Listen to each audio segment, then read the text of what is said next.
Welcome to the Achieve podcast, the show where we highlight the leaders, creators, and entrepreneurs who are building meaningful businesses and shaping their industries. My name is Jessie Warner, and I'm excited to host Jaye Connolly from RippleNami. She's the chairman and CEO.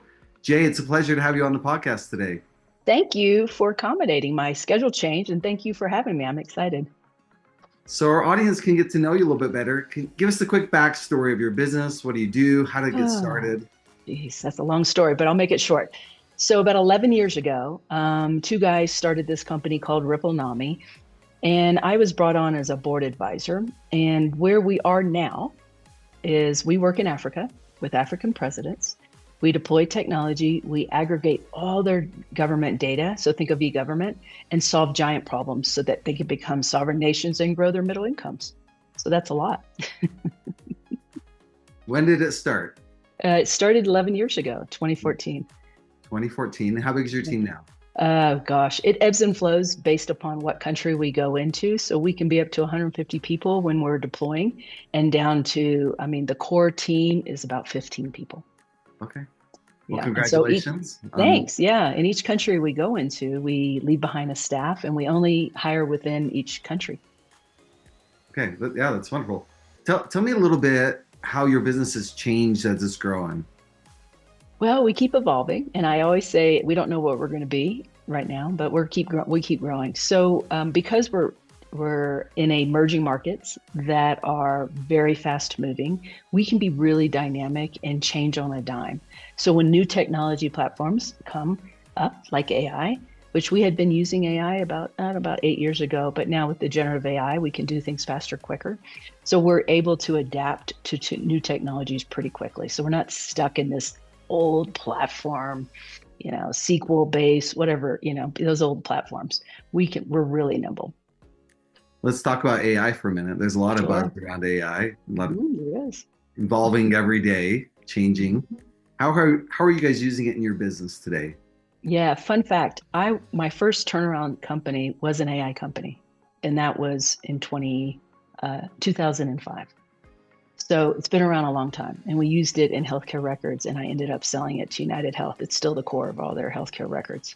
How we're using it, if when we go to a country, you got to think they don't have they do have national IDs, but they don't really use them. They don't have social security numbers.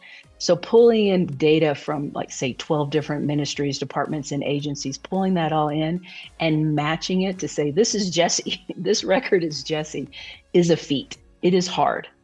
Number one, a lot of people have the same name. Some say the local government data may have last name, first name, but it doesn't tell you that. The Minister of Water may have first name, last name, or middle name. So it's a matching.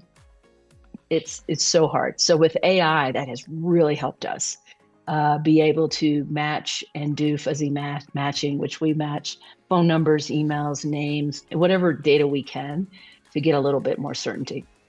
So we really use it to bring in data, match it, and then we can start to analyze it.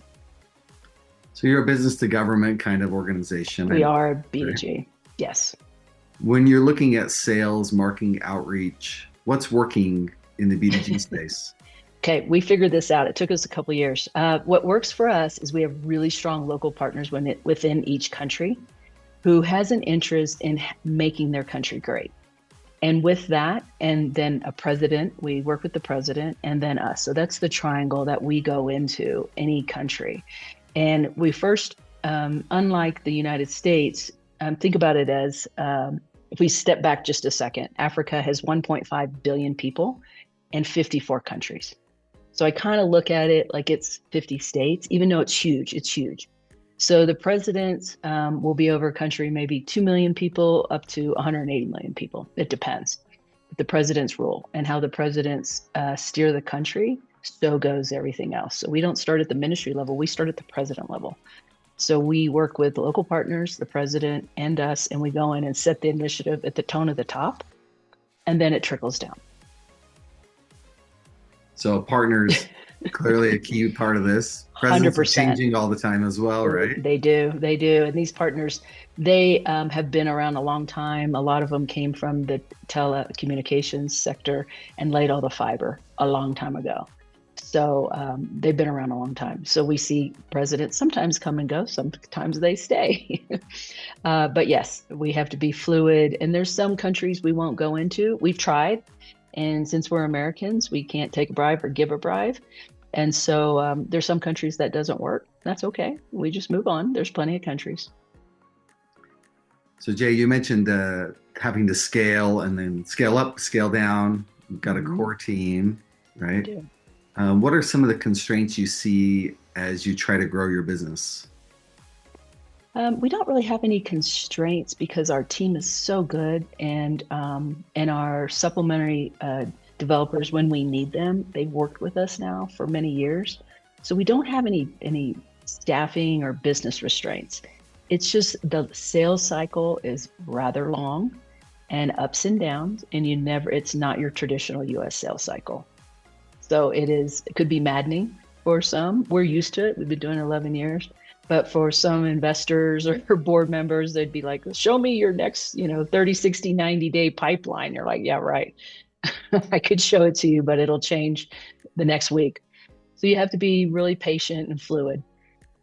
I imagine it's a lot more like a large enterprise kind of sales cycle where you're looking at a year, 2 years, sometimes getting into. It could be, our longest has been 3 years. Our shortest has been 1 month. So it depends. It's not your typical sales cycle. And because it is kind of like an enterprise, but really what we're doing is aggregating data. So we don't have to go into each one of those departments and put our platform in. We just pull data out. And data comes in all kinds of different formats, we found out. Sometimes it's a bunch of stack of wet paper on the ground. Sometimes we have to create the whole entire country, which we did in one country using Google Street Maps for data visualization and building imagery analysis. We had to create the whole country. So every country is different. We started with the oldest tax authority because that was one we wanted to start at, and we just finished the most new tax authority. So we've gone from the two different specters. What an interesting challenge and use case. Yeah. As you look forward into the future and your next stage, what are you most excited about? Well, because we don't care if it's a person, place, or thing, it's big data to us. So we're looking into going into the mining traceability. You got to think with AI, there's a requirement for rare earth minerals. Where are those rare earth minerals? They're in the ground in Africa, and everybody wants them. So we're looking at trying to help the countries know what's in the ground and trace it from pit to processing, because Africa loses a lot of money. They're a raw material exporter only. They don't get any of the value. Most everything goes to China for processing, so they lose a lot of value. So we're trying to help Africa become sovereign nations in any which way we can. And then the other thing we're really conscious about is with the mining is where are those rare earth minerals, where's the cobalt, all that, it's under the ground, under trees. So then that affects climate and then affects communities. So we look at climate as well. So those are the next sectors we're going into. Again, our platform never has to change. It's just different data inputs. Looking back on your journey, thinking about the wins and your mistakes, what are some of the lessons you've learned? Lessons I learned is to really find a good partner. We've had some really bad partners. We've had some, fake titled people. You never have to pay for a visit to a president. We never would, but there's a lot of people that go out there and someone will say, hey, $20,000, you can go meet the president. That's not how it works in Africa. You should never have to pay. Other lessons learned, we're really quick to let people go. And that's not a bad thing. We used to give people a long time to step up to the plate as far as employees, and we just can't do that anymore. We can tell within the first month whether it's going to work or not, because it's crazy time schedules. Think about it. We're 11, 12 hours behind Africa. So we're up at 2 a.m, 4 a.m. So that's not for everybody. That's okay. But not to hold on to people too long. Any thoughts or advice you want to give to other leaders or entrepreneurs who are on a similar journey? Yeah, I would say, make sure that what you're doing, it actually resonates with you and it creates a purpose. because we're all about connecting unconnected people. We are a for-profit company. We're here to help and deploy technology for good. And I see a lot of tech companies out of there that I just don't know what their purpose is. So if you are a CEO or a founder that can see an issue and be able to fix it and feel good about what legacy you're leaving behind, then go for it. If you're out there just trying to make a buck, I think it's not going to be fulfilling for you. Any other final thoughts as we wrap up? No, and I would tell you, anybody in the US, Africa is wide open for business. They will have the largest workforce in 2030. 50% of their 1.5 billion people are under 16 years old. So it is a great marketplace. If anybody is interested, please call me, please reach out. We learn, our lessons learned are enable others to prosper. Well, thank you, Jay, for joining today. Thank you for sharing your story. Really fascinating industry. Africa, obviously, as you mentioned, is a huge place. I've had a lot of conversations with various people from different parts of Africa, trying to give back, do good things, and love what you're doing at going right to the president, right? And I imagine there's some challenges with doing that. But if you want to learn more about Jay and what she's doing, you can visit RippleNami.com, and she'd love to help you and however you can as it relates to Africa and the challenges there.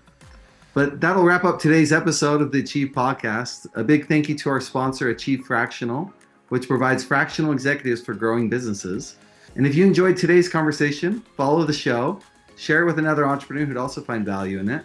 And again, thanks for listening, and we'll see you on the next episode of the Achieve Podcast.